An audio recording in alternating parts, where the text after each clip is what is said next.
Assalamualaikum warahmatullahi wabarakatuh. Selamat siang Bapak Jarot dan teman-teman semuanya. Di video kali ini kami dari kelompok 13 akan mempresentasikan hasil tugas kami untuk mata kuliah pengantar akuntansi. Materi yang akan kita sampaikan kali ini yaitu mengenai jurnal khusus dan buku pembantu. Sebelumnya, izinkan saya memperkenalkan anggota kelompok 13, dimulai dari saya sendiri yaitu Nanda Aji Setia Putri, yang kedua ada Agis Widiati, yang ketiga ada Dera Trisha Marganesa, yang keempat ada Rainata Maharani. Untuk pembahasan yang pertama, yaitu mengenai definisi jurnal khusus yang akan disampaikan oleh rekan saya. Jurnal khusus adalah jurnal yang digunakan untuk mencatat transaksi-transaksi keuangan sejenis dan seringkali terjadi sesuai dengan urutan waktu terjadinya. Untuk perusahaan kecil dan menengah, jurnal umum cukup untuk pencatatan berbagai transaksi. Namun, lain halnya jika perusahaan yang dijalankan merupakan perusahaan besar dengan banyak sekali transaksi. Dalam kasus ini, jika semua transaksi dimasukkan ke dalam jurnal umum, pencarian informasi terhadap transaksi tertentu akan menjadi sulit. Maka dari itulah, jurnal khusus dimunculkan untuk mencatat transaksi-transaksi khusus yang terjadi pada perusahaan. Jurnal khusus terdiri dari 4 jenis, yaitu jurnal penerimaan kas, jurnal pengeluaran kas, jurnal pembelian, dan jurnal penjualan. Perbedaan jurnal umum dan jurnal khusus. 1. Bentuk. Bentuk dari jurnal umum yaitu terdiri dari 2 kolom, sedangkan pada jurnal khusus terdiri dari banyak kolom. 2. Fungsi. Fungsi jurnal umum yaitu digunakan untuk mencatat semua jenis transaksi. Untuk jurnal khusus, fungsinya hanya untuk mencatat transaksi sejenis dan transaksi yang sering terjadi. 3. Posting. Posting jurnal umum dilakukan setiap terjadi transaksi. Untuk jurnal khusus, posting dilakukan secara periodik, biasanya setiap akhir bulan. 4. Tanggal posting. Tanggal posting jurnal umum adalah tanggal transaksi, sedangkan tanggal posting jurnal khusus adalah tanggal akhir bulan yang bersangkutan. 5. Macam. Macam jurnal umum terdiri dari 1 jenis saja, sedangkan untuk jurnal khusus terdiri dari 4 jenis, yaitu jurnal pembelian, jurnal penjualan, jurnal penerimaan kas, dan jurnal pengeluaran kas. Syarat pembayaran. Syarat pembayaran yang pertama yaitu EOM atau End of Month. Artinya dengan syarat ini harga faktur harus dilunasi paling lambat pada akhir bulan berjalan. Yang kedua, N/30. Artinya pada syarat ini harga faktur harus dilunasi paling lambat 30 hari setelah terjadinya penyerahan barang. Dan jumlah yang harus dibayar adalah jumlah akhir yang tertera dalam faktur. Yang ketiga, 2/10 N/30. Artinya dengan syarat ini pembeli akan diberikan potongan 2% apabila ia membayar faktur paling lambat 10 hari setelah tanggal transaksi. Sedangkan waktu pembayaran paling lambat adalah 30 hari. Yang keempat, 2/10 LM. Artinya dengan syarat ini pembeli akan diberikan potongan 2% apabila ia membayar harga faktur paling lambat 10 hari setelah tanggal transaksi. Sedangkan waktu pembayaran paling lambat adalah akhir bulan. Yang kelima, N/10 LM. Artinya dengan syarat ini harga faktur harus dilunasi paling lambat 10 hari setelah akhir bulan tanpa mendapatkan potongan. Materi selanjutnya yaitu mengenai jenis jurnal khusus. Baik, yang pertama yaitu jurnal pembelian. Jurnal pembelian adalah jurnal khusus yang digunakan untuk mencatat transaksi pembelian secara kredit. Tidak hanya pembelian barang dagang, melainkan juga pembelian barang lain yang pembayarannya dilakukan secara kredit. Di bawah ini adalah kolom dari jurnal pembelian. Terdapat tanggal, akun yang dikredit, ref, debit berupa pembelian, perlengkapan, serba-serbi, dan kreditnya berupa utang dagang. Contoh soal dari jurnal pembelian yaitu pada tanggal 3 Agustus 2021 dibeli barang dagang dari F.A. Rahayu senilai Rp52 juta dengan syarat 2/10 N/30. Maka tanggal dimasukkan tanggal transaksi, akun yang dikredit merupakan utang dagang. Kemudian karena pembelian barang dagang, maka yang diisi adalah kolom pembelian senilai Rp52 juta dan kreditnya berupa utang dagang Rp52 juta. Jurnal pengeluaran adalah jurnal khusus yang digunakan untuk mencatat semua transaksi pengeluaran kas atau tunai. Contoh transaksinya seperti pembayaran utang, beban, pengambilan prive, pembelian secara tunai, dan lain-lain. Berikut adalah contoh kolom jurnal pengeluaran kas.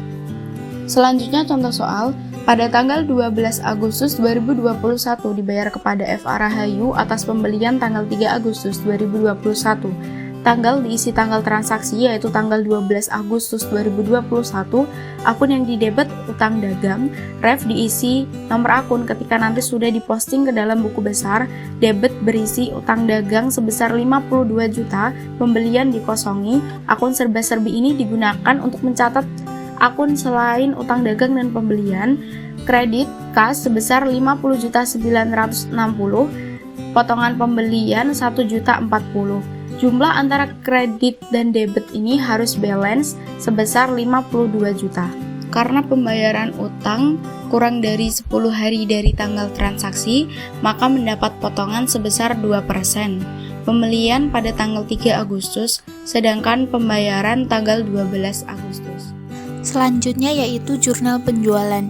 Jurnal penjualan adalah jurnal khusus yang digunakan untuk mencatat penjualan barang dagang secara kredit. Di bawah ini merupakan kolom dari jurnal penjualan. Terdapat tanggal, nomor faktur atau bukti transaksi, akun yang didebet, ref, syarat pembayaran, dan debit kredit berupa piutang dagang dan penjualan. Berikut adalah contoh dari jurnal penjualan.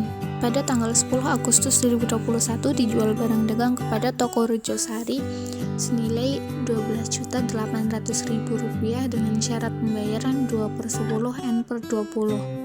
Maka bisa diisi tanggal yaitu tanggal transaksi 10 Agustus, nomor faktur bisa dikosongi karena tidak ada, akun yang didebet merupakan piutang dagang, syarat pembayarannya yaitu 2/10 N/20, piutang dagang dan penjualan nominalnya sama yaitu Rp12.800.000. Jurnal penerimaan kas adalah jurnal khusus yang digunakan untuk mencatat transaksi kas atau tunai. Contoh transaksinya seperti penerimaan pembayaran piutang, penjualan barang dagang secara tunai, dan lain-lain. Berikut adalah contoh kolom jurnal penerimaan kas.